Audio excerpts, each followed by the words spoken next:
Well, hello and good morning. It's me, Kenny Polcari, your host of the party, and today is March 12th, 2024, and it is going to be another big day. So here are the things that you need to know, right? Nvidia continues to drag the market lower, but are we entering a buy zone maybe? Pressure on the Magnificent Seven also appears to be readying to create an opportunity.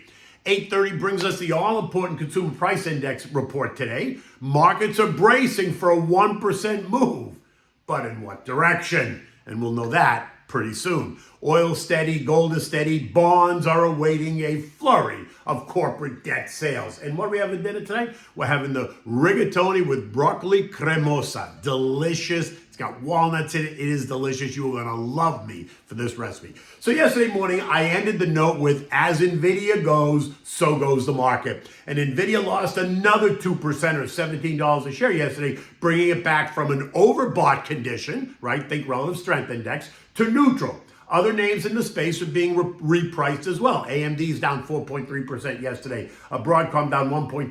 ASML down 3.2%. Lam Research down 2.6%. And the SOX ETF, the semis ETF, that was down 1.35%. All the names were in official overbought territory, but have since corrected and now remain kind of in that neutral zone, which doesn't mean that they're going to go up again. It just means that they're no longer in that overbought condition. Remember, the RSI, the relative strength index, is a momentum indicator used by technicians. And it measures the speed and the magnitude of the recent price action. It's displayed as a line graph on a scale of 0 to 100. So anything above 70 is considered overbought. Anything that's below 30 is considered oversold, right? And usually due for an advance. Currently, all of these names are now sub 70, with many of them kind of in the 60 range. So the repricing can continue and very well may continue, especially if the rate cut narrative changes, right? And these names all set the tone again in the broader market as the recent rally continues to stall ahead of this report today. We saw weakness across the sectors yesterday. Industrials, XLI down 0.5%, tech down 0.3%, consumer discretionary down 0.3%, communications down 0.2%, real estate down 0.5%.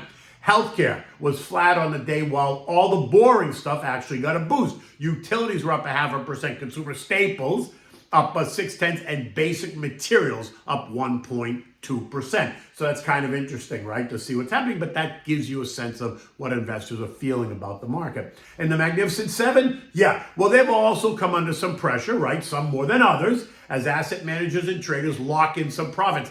Apple is now down 12%. Microsoft down 4.5%, Tesla down 33%, Meta down 9%, Nvidia's down 13%, and Amazon's down 4.5%.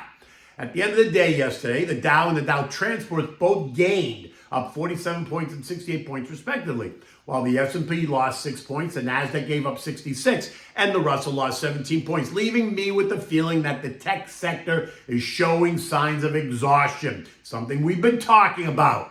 The equal weight S&P, right, the SPW, gained 10 points yesterday, and that's what happens when you take the market capitalization weighting out of it and you just make them all equal. The tech rec has less of an impact on that index, and you have a better view of kind of what's happening in the broader market, which continues to support the argument that investors are moving money out of tech and into other sectors that appear to have an upside in value. And speaking of value, the value trade, the SPYV, gained 0.4% yesterday, while the growth trade lost 0.6%, and that certainly makes sense after what we've seen happen in the tech space, right? In any event, there were not any fireworks really yesterday, right? For the most part, stocks just edged lower, right? They didn't really collapse, they just edged lower as we all await today's CPI report. Wondering if last month's uptick was just a flash in the pan, or is it indicative of simmering inflation? Now look, let's be honest, parts of the market are stretched. So it's not wrong to expect someone or something to throw a monkey wrench into the ring just to bring the expectations in line with the narrative, right? With the narrative that, we're all feeling. And that narrative is all about the rates, right? Should they stay here? Should they go higher? Should they be cut? That's all the question. And here's my ongoing advice. There is nothing that suggests that we're in a real restrictive state, right? Stocks are kissing new highs. Gold is kissing a new high. Credit spreads have not disrupted the markets, and Bitcoin also kissing new highs and is now up about 70% year to date. Economic data is not circling the drain. The job market remains strong. Wages continue to grow. Services PMIs is in expansionary territory. Retail sales are strong. The result, the recent earnings season was not a disaster. And by the way, the Ford guidance was fairly bullish. So tell me, again, what am I missing? Interest rates are far from restrictive, capiche? But these moves are all based on, right, all these kissing new highs stuff, these are all based on the fact that rate cuts are coming. So is a no rate cut story the monkey wrench that they could throw into the ring? Will the Fed remain cautious, telling us that they need more data? Will they keep rates higher for longer? And if they do, that's going to cause stocks to reprice, which is not a bad thing at all, by the way. A good pullback would actually be healthy for the markets. We just need to define what a good pullback is. What's your definition? Is it 3%, 5%, 8%, or is it 10+%? That's really the question. And don't kid yourself. There are some out there that want to see the market get absolutely clobbered, right? They want to see kind of this level of panic that creates chaos. Why? Because that causes some investors to make emotional decisions and blow out of their positions, which always proves to be the wrong decision. Again, assuming that the fundamentals or the original investment thesis has not changed, right? Look, Apple was down 15% off the December high. It broke all through the trend lines, all because of a China slowdown? Really? Let me remind you, Apple earned $119 billion in 3 months. In 3 months, they earned $120 billion, right? And you're worried about a China slowdown? Come on, let's not get hysterical here, right? But remember, when an asset manager needs to raise quick cash, for whatever reason, then they're going to use Apple like an ATM. But they also use Amazon, Meta, Microsoft, Johnson & Johnson, Coca-Cola, right? Because they can. These are all big liquid names, right? They're like a big bank account. When the shit hits the fan, they sell what they can versus what they should. And that's what then creates the opportunity. As long as these names are dislocated for no other reason than asset managers, raising cash.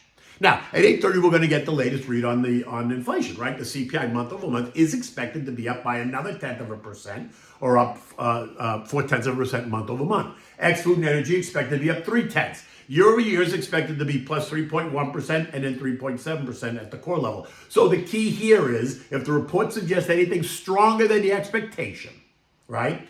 So futures are slightly higher, and that's suggesting that traders are not expecting a surprise to the upside, which would cause markets to rally today. And if they do, then watch what happens to the semis, tech, and the broader market. Expect them all to surge. Tomorrow brings us mortgage apps, and then Thursday gives us the latest PPI report, which is the inflation at the producer level. And recall, that was also elevated last month, so the pressure is on, right? What will inflation reveal this month?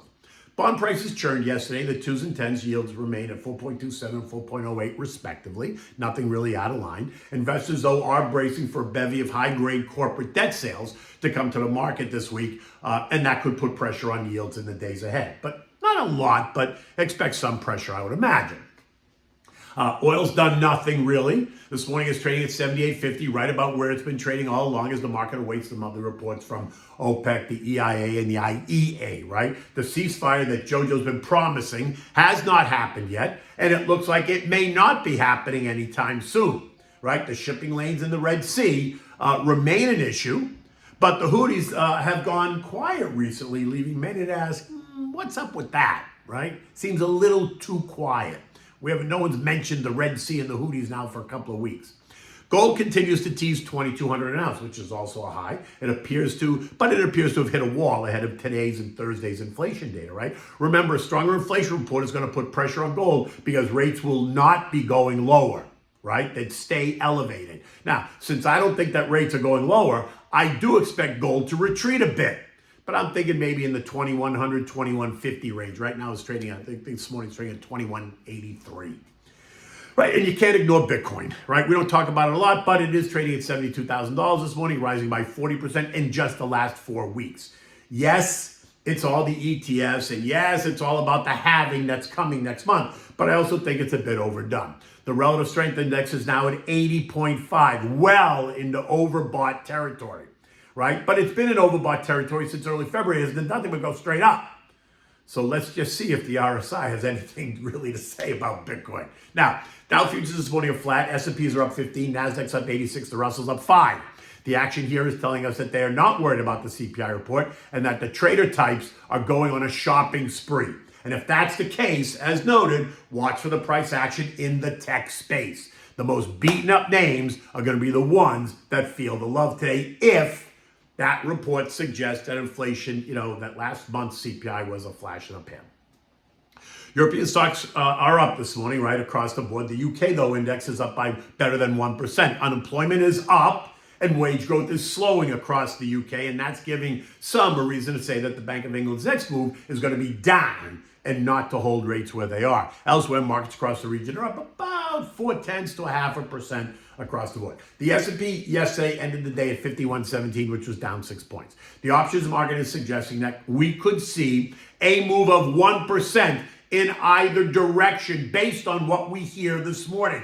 So if it's stronger, then we can expect a 1% move to the downside according to the options market. If it's in line or weaker, then we can expect a 1% move on the upside according to the options market. But in the end, what is important here is that the market has normalized this conversation. It still expects multiple rate cuts in 2024, no matter that the headline CPI is expected to accelerate while the core reading declines slightly, right? So there's a disconnect there for me.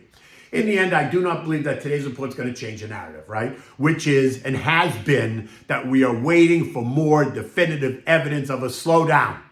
I remain in the no-cut camp because I do not see evidence of a slowdown, and I do not believe that the Fed should be cutting rates at all to stimulate demand.